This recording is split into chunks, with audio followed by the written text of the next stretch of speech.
شروع اللہ تبارک و تعالی کے نام سے جو بڑا مہربان نہایت رحم کرنے والا ہے۔ السلام علیکم ورحمۃ اللہ وبرکاتہ۔ بھائیوں اور بہنوں، اللہ تبارک و تعالی کو یہ نماز بہت پسند ہے، اور بڑے بڑے اولیاء کرام اس طریقے سے شب برات کے 12 رکعت نوافل ادا کیا کرتے تھے، کیونکہ شب برات کی یہ نماز انسان کی تقدیر بدل دیتی ہے، اس دنیا میں بھی اور آخرت میں بھی۔ بھائیوں اور بہنوں، سب سے پہلے تو یہ جان لیجئے کہ شب برات کی رات یعنی نصف شعبان المعظم کی رات بخشش اور مغفرت اور برت کی رات ہے۔ اس کا انکار صرف وہی کرے گا جس کے پاس علم اور مطالعے کی کمی ہوگی۔ اکثر مبلغ حضرات اپنی کم علمی کی سبب اس بات کا اعلان کرتے ہیں کہ شب برات کی کوئی حقیقت ہی نہیں ہے، جبکہ یہ صرف اور صرف ان کی علمی کمزوری ہے۔ سنن نسائی میں حدیث مبارکہ موجود ہے کہ نبی کریم صلی اللہ علیہ وسلم نے فرمایا کہ اس مہینے یعنی شعبان میں انسانوں کے اعمال اللہ کے حضور اٹھائے جاتے ہیں،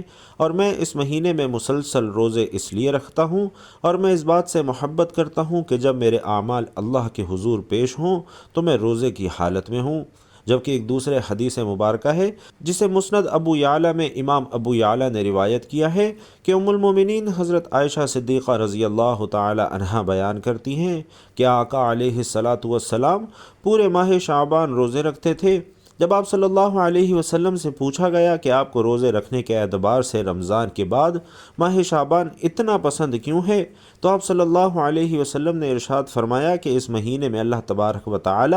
اگلے سال مرنے والوں کی فہرست جاری فرما دیتا ہے، اور میں یہ چاہتا ہوں کہ میری اجل کا وقت جب لکھا جائے تو میں اس وقت روزے کی حالت میں ہوں۔ سبحان اللہ۔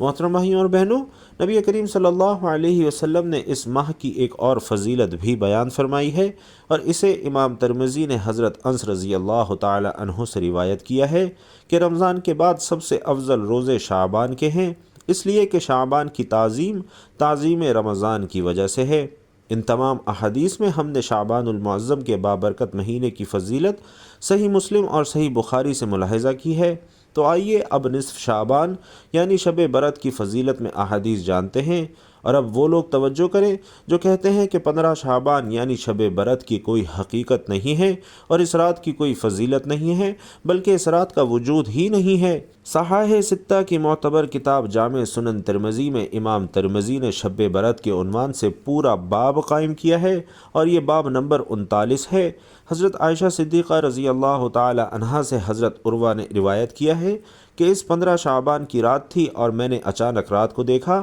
کہ نبی کریم صلی اللہ علیہ وسلم اپنے بستر مبارک پہ آرام نہیں فرما رہے تھے۔ میں فوراً آپ کی تلاش میں گھر سے نکل پڑی، اور میں نے آپ صلی اللہ علیہ وسلم کو جنت البقیع یعنی بقیع کے قبرستان میں موجود پایا۔ نبی کریم صلی اللہ علیہ وسلم نے مجھے دیکھا تو مسکرا کر فرمایا، اے عائشہ، تم دوڑتی دوڑتی مجھے تلاش کرنے آئی ہو، کیا تمہارا خیال یہ تھا کہ اللہ اور اللہ کا رسول تمہاری حق تلفی کریں گے؟ میں نے جواب دیا کہ یا رسول اللہ، جب میں نے آپ کو بستر سے غائب پایا تو مجھے یہ خیال گزرا کہ آپ کسی دوسری زوجہ کے حجرے میں تشریف لے گئے ہوں گے، حالانکہ آج میری باری ہے۔ تو نبی کریم صلی اللہ علیہ وسلم نے فرمایا، نہیں عائشہ، بلکہ جب نصف شعبان کی رات آتی ہے تو اللہ تبارک و تعالی آسمان دنیا پر ایک خاص شان کے ساتھ نزول اجلال فرماتا ہے، اور قبیلہ بنو کلب کی بکریوں کی بالوں کی تعداد سے بھی زیادہ گنہگاروں کی مغفرت فرما دیتا ہے۔ ناظرین کرام، یہ حدیث اسی باب میں حضرت سیدنا ابو بکر صدیق رضی اللہ تعالی عنہ نے بھی روایت فرمائی ہے۔ کہنے کو تو یہ ایک حدیث ہے، لیکن علم و معرفت کے بیش بہا قیمتی راز اس حدیث میں چھپے ہیں۔ سب سے پہلی بات یہ کہ اس رات بستر سے اٹھ کر عبادت کرنا نبی کریم صلی اللہ علیہ وسلم کی سنت مبارکہ ہے، اور دوسرا یہ کہ عبادت کے ساتھ ہی قبرستان جا کر قبرستان والوں کے لیے اور اپنے لیے دعائیں کرنا بھی ہمارے پیارے آقا صلی اللہ علیہ وسلم کی سنت ہے، اور تیسری بات یہ کہ نبی کریم صلی اللہ علیہ وسلم نے اپنے علم اور اپنے کشف سے یہ اندازہ لگا لیا کہ حضرت عائشہ صدیقہ رضی اللہ تعالی عنہا اس وقت کیا سوچ رہی تھی۔ چوتھی بات یہ کہ نبی کریم صلی اللہ علیہ وسلم نے حضرت عائشہ سے یہ فرمایا کہ اللہ اور اس کا رسول تمہارے ساتھ کوئی ناانصافی نہیں کریں گے، یعنی خوشنودی رسول میں ہی خوشنودی حق تبارک و تعالی ہے، اور نبی کریم صلی اللہ علیہ وسلم کی تعظیم سے ہی تعظیم باری تعالی نصیب ہوتی ہے۔ 5ویں بات یہ معلوم ہوئی کہ نصف شعبان کی رات یعنی شب برات اللہ رب العزت بخشش اور مغفرت اور رحمت کے خاص انداز میں آسمان دنیا پر نزول فرماتا ہے، اور قبیلہ بنو کلب جو کہ اس وقت پوری دنیا میں سب سے بڑا بکریاں پالنے والا قبیلہ تھا، اس کے پاس موجود تمام بکریوں کے بالوں کی تعداد جو کھربوں میں ہوگی، ان سے بھی زیادہ گنہگاروں کی مغفرت اللہ تبارک و تعالی اس رات میں فرما دیتا ہے۔ اور فرمایا گیا کہ شب برات کی رات اللہ تبارک و تعالی نماز مغرب کے فوراً بعد ہی آسمان دنیا پر نزول فرما لیتا ہے اور اعلان فرماتا ہے کہ ہے کوئی مجھ سے بخشش اور مغفرت طلب کرنے والا کہ میں اس کی بخشش کر دوں، ہے کوئی مجھ سے رحمت طلب کرنے والا کہ میں اس پر رحمت نازل کر دوں، اور فرماتا ہے کہ ہے کوئی مجھ سے مانگنے والا کہ میں اسے عطا کر دوں۔ اور ناظرین، اس حدیث سے ایک چھٹی بات بھی معلوم ہوتی ہے کہ یہ رات یعنی شب برات اس قدر فضیلت اور برکت والی رات ہے کہ امام ترمذی نے اس کی فضیلت میں پورا باب باندھا ہے۔ اور ساتھ ہی ساتھ بھائیوں اور بہنوں، یہ بھی معلوم ہوا کہ شعبان کے روزے رمضان کے روزوں کے بعد سب سے افضل ہیں، اور نصف شعبان کی رات کی فضیلت بخشش و مغفرت اور قبولیت دعا اور حاجات کے لیے مسلمہ ہے، اس سے کسی صورت انکار ممکن نہیں ہے۔ تو آئیے اب جانتے ہیں کہ شب برات کے 12 رکعت نوافل کس طرح سے انسان کی تقدیر بدل دیتے ہیں، اور ان کو ادا کرنے کا صحیح وقت اور درست طریقہ کیا ہے۔ ناظرین محترم، یہ 12 رکعت نفل نماز دراصل تہجد کی نماز ہے، لیکن جس طرح سے شب برات کو عام راتوں پر فضیلت حاصل ہے،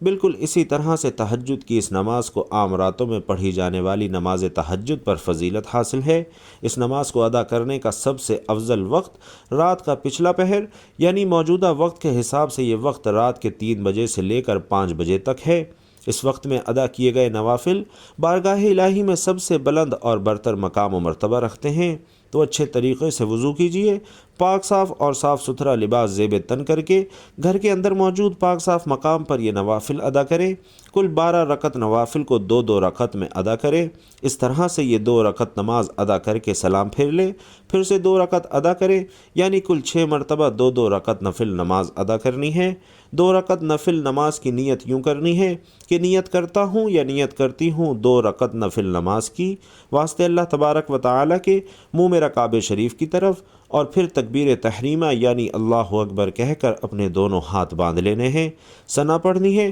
اور اس کے بعد تعوذ اور تسمیہ یعنی اعوذ باللہ من الشیطان الرجیم بسم اللہ الرحمن الرحیم پڑھنی ہے، پھر سورۃ الفاتحہ یعنی الحمد شریف پڑھنی ہے۔ خیر و برکت اور اپنے بھائی بہنوں کی درست تلفظ درست ادائیگی کے لیے ایک مرتبہ میں بھی سورۃ الفاتحہ کی تلاوت کرتا ہوں، آپ سب بھی میرے ساتھ سماعت فرما لیجئے۔ بسم اللہ الرحمن الرحیم، الحمد للہ رب العالمین، الرحمن الرحیم، مالک یوم الدین، ایاک نعبد و ایاک نستعین، اہدنا الصراط المستقیم، صراط الذین انعمت علیہم غیر المغضوب علیہم ولا الضالین، آمین۔ سورۃ الفاتحہ پڑھنے کے بعد سورۃ الاخلاص پڑھیں، یا جو بھی سورت آپ پڑھنا چاہیں وہ پڑھ سکتے ہیں، لیکن یاد رکھیے کہ سورۃ الفاتحہ کے بغیر نماز مکمل نہیں ہوتی، اس لیے ثنا، تعوذ اور تسمیہ کے بعد سورۃ الفاتحہ پڑھنی ہے، اور اس کے بعد جو بھی سورت آپ پڑھنا چاہیں وہ پڑھ سکتے ہیں۔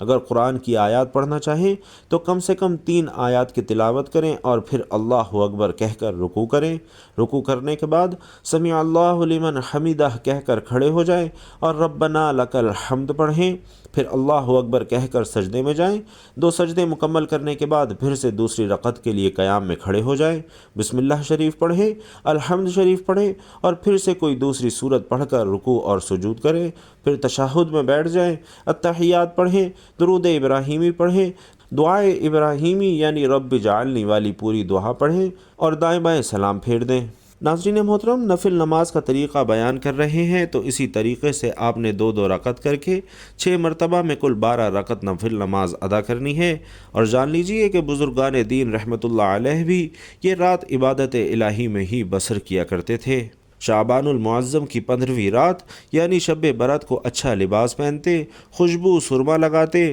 اور رات مسجد میں جمع ہو کر عبادت کیا کرتے تھے۔ امیر المومنین حضرت عمر بن عبدالعزیز رحمۃ اللہ علیہ بھی شب برات میں عبادت میں مصروف رہا کرتے تھے، اور اہل مکہ کے معمولات یوں تھے کہ تیسری صدی ہجری کے بزرگ ابو عبداللہ محمد بن اسحاق رحمۃ اللہ علیہ فرماتے ہیں کہ جب شب برات آتی تو اہل مکہ کا آج تک یہ طریقہ کار چلا آ رہا ہے کہ مسجد حرام میں آ جاتے اور نماز ادا کرتے، طواف کرتے اور ساری رات عبادت اور تلاوت قرآن پاک میں مشغول رہتے، اور ان میں بعض لوگ 100 رکعت نفل نماز اس طرح سے ادا کرتے کہ ہر رکعت میں سورۃ الفاتحہ کے بعد 10 مرتبہ سورۃ الاخلاص پڑھتے، زمزم شریف پیتے، اس سے غسل کرتے اور اسے اپنے مریضوں کے لیے محفوظ کر لیتے، اور اس رات میں ان اعمال کے ذریعے خوب برکتیں سمیٹتے۔ تو ناظرین، آپ بھی اس رات خصوصی عبادت کا اہتمام کریں اور اللہ رب العزت سے اپنے لیے، اپنے اہل و عیال کے لیے، دوست احباب کے لیے، رشتہ داروں کے لیے، تمام امت مسلمہ کے لیے دعا کیجیے۔ انشاءاللہ اللہ آپ کی ہر دعا قبول فرمائے گا۔ اللہ تبارک و تعالی سے دعا ہے کہ ہمیں اس رات کی زیادہ سے زیادہ برکات سمیٹنے کی توفیق عطا فرمائے، ہم سب کا عبادات میں دل لگائے، اور پیارے آقا صلی اللہ علیہ وسلم نے ہمیں جو جو نیک کام کرنے کی تعلیم فرمائی ہے ان پر ہمیں سختی سے کاربند رہنے والا بنائے، اور جن جن کاموں سے حضور علیہ الصلاۃ والسلام نے ہمیں منع فرمایا ہے ان تمام چیزوں سے ہمیں بچنے کی توفیق عطا فرمائے، آمین یا رب العالمین۔ ناظرین کرام، آخر میں آپ سے گزارش ہے کہ جاتے جاتے کامنٹ باکس میں ایک مرتبہ سبحان اللہ ضرور لکھتے جائیے گا۔ اللہ تعالیٰ آپ سب کا حامی و ناصر ہو، آپ سب کی مشکلات حل کرے اور آپ سب کی تمام جائز نیک حاجات قبول فرمائے، آمین یا رب العالمین۔